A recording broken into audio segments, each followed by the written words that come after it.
Olá, meus amores, tudo bem? Bom, hoje a gente está aqui para dar continuidade à nossa matéria aí, tá? Que a gente viu na semana passada. Bom, para dar aquela relembrada, né? A gente está no módulo 9, tá? E a gente falou da apostila 3 e nós falamos sobre artigos de divulgação científica, né? Tá aqui, ó. Módulo 9, artigos de divulgação científica. Falamos sobre isso na aula passada. E aí falamos até aqui mesmo, né? O que é um método científico, tá? Hoje a gente vai falar sobre pesquisa, seleção e verificação de informações, fontes e modos de pesquisar, tá? Por quê? Porque, se a gente lembrar, o artigo de divulgação científica é aquele texto que nos ajuda a entender melhor um estudo feito, né, dentro da área e da ciência. Porque ele é um gênero textual que traz para a gente as informações de um artigo científico, só que de maneira mais didática, mais explicada, né, com termos mais acessíveis, né, à população que não entende os termos técnicos dentro da própria área da ciência, tá? Então, eles são uma fonte riquíssima de informação, né, sobre tudo que está rolando aí, tá? E é interessante a gente ficar sabendo. Eu até citei isso em aula que, por exemplo, a nível de conhecimento das vacinas, né, dessas vacinas que a gente está vendo aí, é só pegar qualquer texto de divulgação científica relacionado às vacinas, que eles vão dar todas as informações, né, de acordo aí com o que está acontecendo nos experimentos, né, dos métodos científicos que foram usados para criarem as vacinas e tudo mais, tá? Essas vacinas que a gente está tomando aí hoje em dia, né, para evitar o coronavírus, tá? Então vamos lá. Pesquisa e seleção de verificação de informações, perdão, fontes e modos de pesquisar. Após compreender a estruturação do gênero artigo de divulgação científica, bem como sua relação com a esfera acadêmica e relevância para a população de informações de qualidade, convém aprender a realizar pesquisas em fontes confiáveis, especialmente no universo online. Veja ao lado alguns requisitos importantes para verificar a confiabilidade de conteúdos disponíveis na internet. Então, assim, a gente estudou que para um texto argumentativo, por exemplo, a gente tem que ter os tipos de argumento, né? Que são os tipos de que tem de autoridade, né? De comprovação, de exemplificação, de raciocínio lógico, aquilo tudo ajuda a gente a fundamentar o nosso ponto de vista.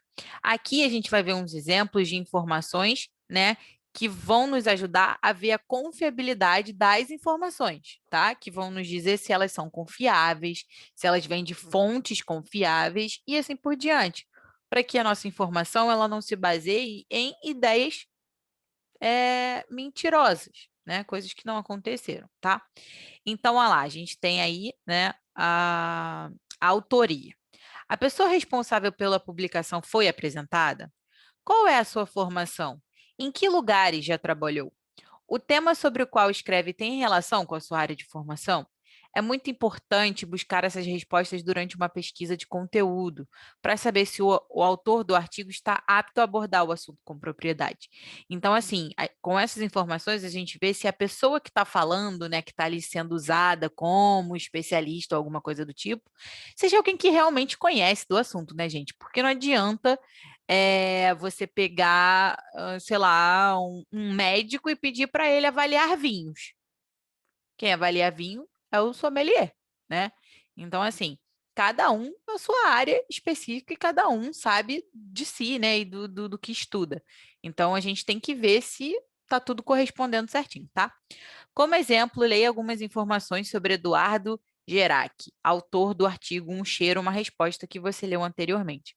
É o do artigo, o texto de divulgação científica que a gente viu, né, dos camundongos, né, do cheiro, que a gente leu na outra aula, tá? Aí tem lá, ó, jornalista diplomado da FIAN em 1997, com 25 anos de experiência em redações de veículos impressos, rádio, internet e TV. Antes graduou-se também em biologia na Unesp de Botucatu em 1993. Obteve ainda os títulos, ambos pela USP, de mestre em Oceanografia Biológica em 1997 e de doutor em Integração da América Latina pelo PROLAN em 2006. No doutorado, tendo como pano de fundo a história do jornalismo ambiental da América Latina, investigou como a imprensa mexicana e paulistana cobriram no início do século XXI o tema da poluição atmosférica nos dois maiores centros urbanos latino-americanos. Tá? Com base nesse trecho, é possível perceber a experiência do autor no universo acadêmico. Além de ser graduado em biologia, somos títulos de mestre e doutor. Então, o cara sabe do que ele está falando, tá? E sua experiência profissional, conferida pela atuação em diversos veículos de mídia. Assim, é possível considerá-lo apto a compreender as informações técnicas de um artigo científico e reportá-las ao público leigo. Ou seja, se ele entende tudo isso, né, se ele é formado, graduado, especializado, né, tem as suas especificações, né, dentro do mestrado e doutorado, ele é totalmente apto de ler um artigo científico, tá, dentro daquela área ali que ele está mexendo, né, que ele conhece, e passar todas as informações de um artigo científico para a gente que não sabe do que, né, alguns termos se tratam, tá? Porque ele entende bem e ele vai saber, por isso, né, pelo conhecimento dele, ele vai saber passar para a gente exatamente o que está escrito no artigo ali, tá? Relacionado ali à área estudada, tá? Destaca-se também que as informações apresentadas estão disponíveis na plataforma Lattes, de responsabilidade do Conselho Nacional de Desenvolvimento Científico e Tecnológico, CNPq, fundação vinculada ao governo federal que fomenta a pesquisa científica e a inovação do país. A plataforma reúne currículos de profissionais graduados nas mais diversas áreas e com alguma experiência acadêmica. Essa é uma fonte tradicional e confiável de informação, utilizada por inúmeras instituições de ensino superior em processos de seleção para cursos de especialização, mestrado e doutorado. Assim, em caso de dúvida sobre a trajetória acadêmica de algum autor, por exemplo, é possível pesquisá-la no Lattes. Exatamente. O Lattes é o lugar onde todo ser, né, que faz a graduação, que se especializa, que faz mestrado, faz doutorado, coloca ali. É um tipo de currículo, tá? De ensino superior. Porque, por exemplo, se você promoveu uma palestra não sei onde na universidade, você coloca lá. Você foi a um congresso, não sei o quê, e participou, você coloca lá. Então, assim, todas como é que se diz? Esses eventos, né, acadêmicos, tudo voltado, né, à questão da academia, né, que eu estou falando, instituição de ensino, tá, gente? Ela é conferida no Lattes, tá? Então, assim, se você quer eu sou professor doutor da Universidade Federal do Rio de Janeiro em Ciências Contábeis. Tá bom, você pode entrar no Lattes, botar o nome do ser humano ali que falou isso e conferir todo o currículo dele, tá? Isso realmente existe. Data de publicação. Então, além da autoria, né, da gente ver ali se a pessoa ela tá, né, podendo realmente falar daquele assunto, se ela tem propriedade para falar do assunto, a gente tem que ver também a questão da data de publicação. Quando a informação em questão foi publicada, há informações mais recentes? Essas perguntas são fundamentais na atualidade, tanto pela velocidade de publicação das informações no contexto digital, quanto pela mudança inerente ao ambiente acadêmico-científico, em que a produção do conhecimento é incessante. É comum que notícias desatualizadas circulem nas redes sociais, portanto, é essencial verificar a data e buscar informações mais recentes. Por quê? Né? Você pode. As fake news são muito isso, né, gente? Fala sério. Você vê aí no Facebook uns textos chamativos, uns títulos chamativos, né, de, sei lá, do que aconteceu na vida de alguém ou alguma coisa sobre política e tal. Quando você vai olhar lá a entrevista ou o link do assunto que você entrou, 2019. Pô, já é notícia antiga, sabe? Então, assim, como é que você vai se basear numa notícia antiga? Não tem como. A informação, ela, o tempo todo, ela está se renovando, ela se renova de um em um minuto, né? Então, assim, a gente não pode como é que se fala? Se prender as informações antigas. A gente tem que ver ali, olhar a data de publicação e ver se é algo recente, se é algo que foi mudado, se é um estudo que já foi feito depois de um outro, né, que tenha sido parecido e tudo mais, para que realmente as informações elas se renovem, né, em relação ao estudo, ao que está sendo abordado no texto, tá? A fonte. Onde a informação foi publicada? Quem responde por esse veículo? Avaliar se os sites consultados são confiáveis é parte do processo de verificação da qualidade do conteúdo. Nesse sentido, sites de instituições oficiais, como universidades, centros de pesquisa ou órgãos governamentais, revistas acadêmicas, portais de divulgação científica e veículos de mídia tradicional, em que há a presença de jornalistas profissionais, são fontes prioritárias de pesquisas. Claro, vai ser a fonte onde todas as informações ali, né, que são verdadeiras, verificadas, elas são publicadas, tá? São de nomes, né, de renomes, renomadas. Nesse contexto, como a autoria pública, os autores e as instituições respondem pelas informações prestadas, diferentemente de fontes anônimas ou perfis falsos. Exatamente, não é qualquer um que coloca informação ali, tá? E todas as informações que tem ali, elas podem ser contestadas. E aí apresentam-se os elementos, né, os estudos, tudo que comprove as informações que estão ali. Diferente do que a gente vê no Facebook da vida. Ah, alguém postou alguma coisa sobre algo e aí? Tá, mas como é que a gente pode comprovar isso? E não tem comprovação. Então a gente tem que ficar, né, muito atento aí a essas informações. Precisão do conteúdo. O autor cita fontes ao apresentar suas informações ou utiliza apenas expressões generalizantes, como estudos mostram que, ou especialistas apontam que.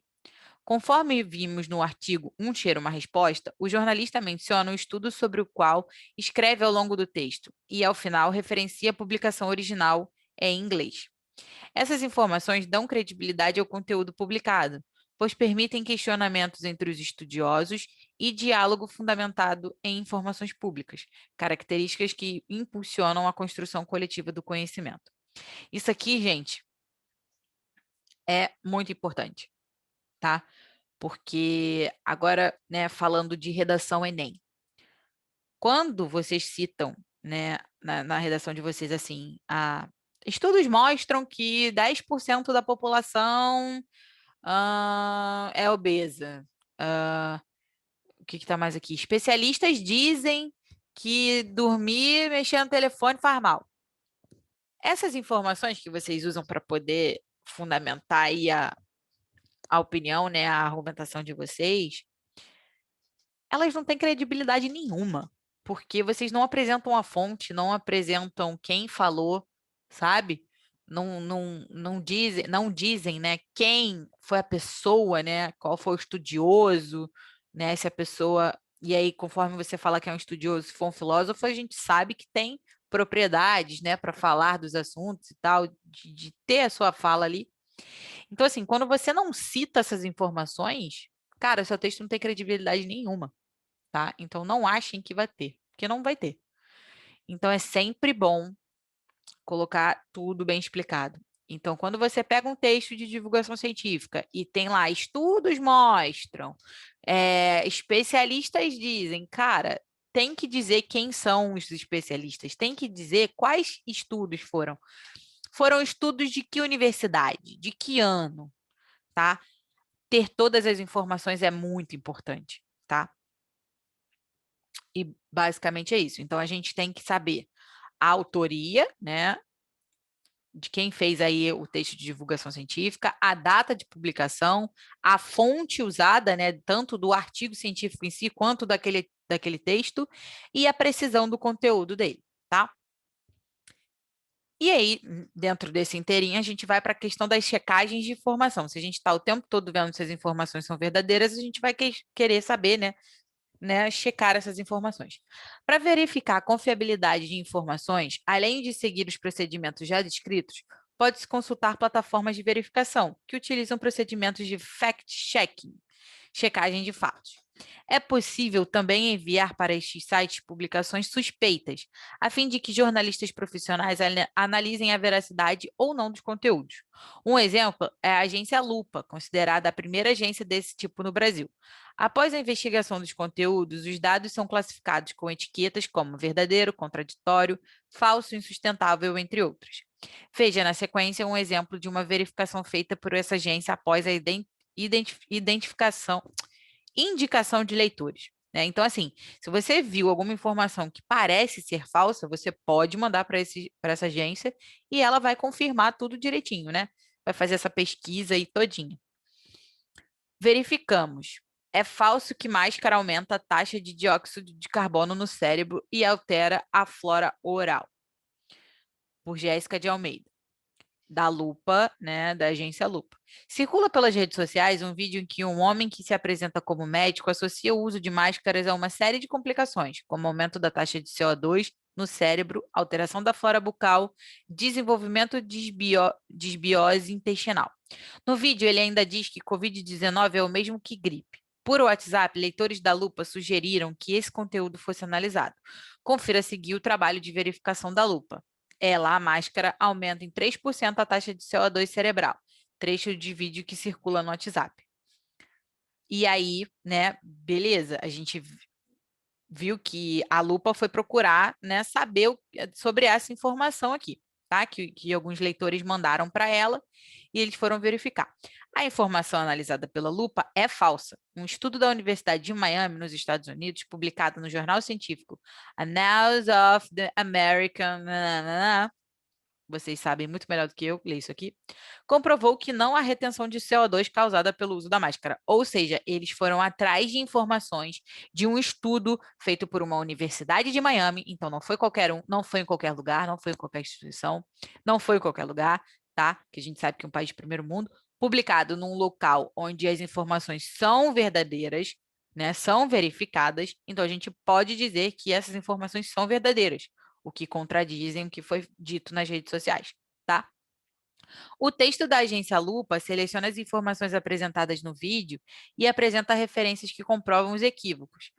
Para se poder afirmar que o uso de máscaras afeta a atividade cerebral, seria necessário haver um estudo que, após ter acompanhado rigorosamente um conjunto relevante da população, chegasse a essa conclusão. Ademais, os procedimentos e resultados teriam de ser divulgados em revistas especializadas, nas quais há revisão do conteúdo por outros especialistas. Muitas alegações ganham áreas de verdade na internet por serem proferidas por supostas autoridades no assunto e utilizarem termos pouco conhecidos. Por isso, é necessário desconfiar sempre de afirmações absolutas que não trazem comprovações válidas. Moral da história: não é porque um médico, que o cara é médico, vai chegar e vai falar qualquer coisa que vocês têm que acreditar. Basicamente isso. Como qualquer pessoa da vida, tá? Sempre contestem as informações que são dadas para vocês, tá? É sempre bom a gente confirmar. Ponto final. É isso que vocês têm que sempre fazer, tá? Diferenças entre fato e opinião. Enquanto os fatos podem ser comprovados por pesquisas, levantamentos, experimentos, documentos, entre outros meios, as opiniões expressam visões particulares a respeito de determinado tema. Então, tenham cuidado, porque a gente pode achar muita coisa, mas ser fato, né, tem um abismo aí no meio entre fato e opinião. É possível concordar ou não com alguma opinião, mas quando se trata de um fato, não convém simplesmente discordar, né? Porque se algo é fato, você vai ter que aceitar. É simplesmente isso. Nesse caso, é preciso referir um novo fato ou uma nova evidência que possa refutar o que foi anteriormente apresentado. Lembre-se de que uma opinião pode ser facilmente validada frente à realidade dos fatos. Então, assim, se tem algo que você não concorda, mas é considerado um fato porque foi pesquisado, a única maneira de você rebater essa informação, né, ou esse fato, é apresentando um outro fato que, né, seja adverso aí ao que você não concorda, tá? Então, assim, fatos são refutados com fatos e não com opiniões. É basicamente isso. Então, dentro dessas, dentro dessa informação aí, a gente vai ver as características das fake news, né? Que são essas notícias né, para chamar atenção, mas são notícias falsas. A veiculação de fake news, notícias falsas, não é um fenômeno atual, mas intensificou-se com o advento da internet e das redes sociais, que contribuem para a agilidade com que as informações geradas, verdadeiras ou não, são espalhadas. Esse tipo de notícia pode ser divulgado por diversos motivos, como atrair acesso a sites, prejudicar algo ou alguém, gerar desinformação, descrédito à ciência, entre outros. As fake news não se resumem apenas à criação e veiculação de conteúdos falsos, pois existem aquelas que utilizam informações inverídicas e as atribuem a fontes verdadeiras e as que fazem uso de conteúdo original, porém com contexto deslocado. Então, não é questão só de ser uma notícia falsa, e sim uma interpretação deslocada de um todo, né? Sei lá, eu tô falando aqui e aí, sei lá, eu falo alguma coisa, sei lá, dentro de um contexto, né? A gente está conversando sobre alguma coisa, é um exemplo, né? A gente está conversando sobre alguma coisa e aí, vamos supor que eu estou falando sobre usar uma roupa preta, né? Aí a gente tá falando de roupas pretas e tal, tal, tal, tal. Aí do nada eu falo assim: ah, mas eu não gosto de preto. E aí a conversa vai rolando. Alguém pode pegar essa informação e falar assim: ai, eu ouvi a Camila dizendo que não gosta de preto. Automaticamente vocês vão se ligar que é uma cor ou que parece que eu estou falando que eu não gosto de pessoas negras? Cara, automaticamente vai ser pensado o quê? Que eu estou falando que eu não gosto de gente negra. Então, assim, uma fala tirada de um contexto pode gerar muita dor de cabeça, assim como qualquer informação. Você tira a informação de contexto e dá uma outra análise a ela, cara, isso pode gerar um problema muito sério. Por isso que tudo na vida tem que ser checado e tem que ser, né? Ah, isso aqui, quem disse isso aqui? Vamos lá procurar e vamos ver o que está escrito num todo. E vamos ver se isso aqui está fora de contexto ou se isso aqui foi dito mesmo assim e é isso aí. É basicamente isso que tem que ser feito, tá? A partir das fake news, assim, do que a gente está vendo sobre fake news, tá bom? Aí tem, né, essa imagem aqui, falando sobre fake news, tem ó, vacina contra a gripe aumenta o risco de complicações relacionadas ao coronavírus em 35%. Resumo, tomar vacina agora pode aumentar em 36% ambiente para Covid-19. O Ministério da Saúde adverte, isto é fake news, esta notícia é falsa, não divulgue. Por que é falso? Não existem estudos que correlacionem a vacina da influenza com o risco de adoecimento ou complicações pela Covid-19. Olha lá, pegaram uma informação ou simplesmente criaram essa informação sobre a questão da vacina, né? E estão descredibilizando a vacina, né? A vacinação. E aí isso gera um caos absurdo, tá? Não compartilhe esse conteúdo, ele contém informações erradas. Não existem estudos correlacionando vacinação para influenza e risco de adoecimento ou complicações por Covid-19. O artigo citado de 2017, anterior ao surgimento da Covid-19, que foi registrado a primeira vez em dezembro de 2019. Além disso, o objetivo do artigo não era avaliar o risco de complicações por coronavírus com a vacinação influenza e também não é essa a conclusão dos próprios autores. Para saber mais sobre o coronavírus, acesse nosso portal. Então, assim, isso aqui é uma informação antiga, de um estudo antigo, que na época isso foi feito e tudo mais, mas de certa forma isso não tinha correlação, nem naquela época e nem agora teria relação com a questão da Covid-19, como a gente leu aqui, tá? Então, além das informações apresentadas na página oficial do Ministério da Saúde, vale destacar que o título em inglês foi traduzido de maneira equivocada. Não há correspondência entre o original e a versão em português. Para um leitor desatento, pouco familiarizado com a verificação crítica de informações, ou ainda que não seja fluente na língua inglesa, a diagramação da postagem pode sugerir veracidade, porque utiliza-se um estudo real que pode ser consultado online. Então, ou seja, o que estava em inglês, quem não sabe ler inglês, né, quem não sabe inglês, vem uma pessoa, faz uma tradução que não é o que está escrito, usa um artigo que realmente existe, porém foi usado fora de contexto, olha só, o problema gerado aí no final das contas, tá? Para quem não leu. E aí a pessoa que lê vai falar, meu Deus, para que eu vou vacinar então? Se eu vacinar para gripe, eu vou ter Covid. Olha só, olha a doideira que ia acontecer, gente. Sendo assim, é muito importante checar as informações recebidas e ter uma visão crítica referente aos conteúdos que circulam na sociedade. Esse conhecimento ajuda a identificar fake news e a evitar a propagação delas. Bom, então, para a gente fechar aqui, né, a ideia aí, o artigo de divulgação científica, ele objetiva divulgar a um público amplo informações científicas de maneira simplificada sobre temas diversos. Ele pode ser publicado em revistas de divulgação e portais online.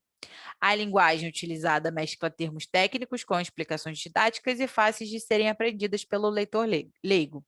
E, além disso, costuma citar a fonte do conteúdo sobre o qual trata, assim como a metodologia de pesquisa empregada e os resultados obtidos. Tá? Então, como a partir disso, né, também, né, dessas informações aí desses artigos, como a gente encontra fontes confiáveis de pesquisa e evita as notícias falsas? Para isso é preciso verificar a autoria, a data de publicação, a fonte, a precisão da linguagem, a diferença entre fato e opinião e a veracidade em sites de checagem. Bom, depois disso aqui, a gente termina, tá? O conteúdo sobre artigo de divulgação científica.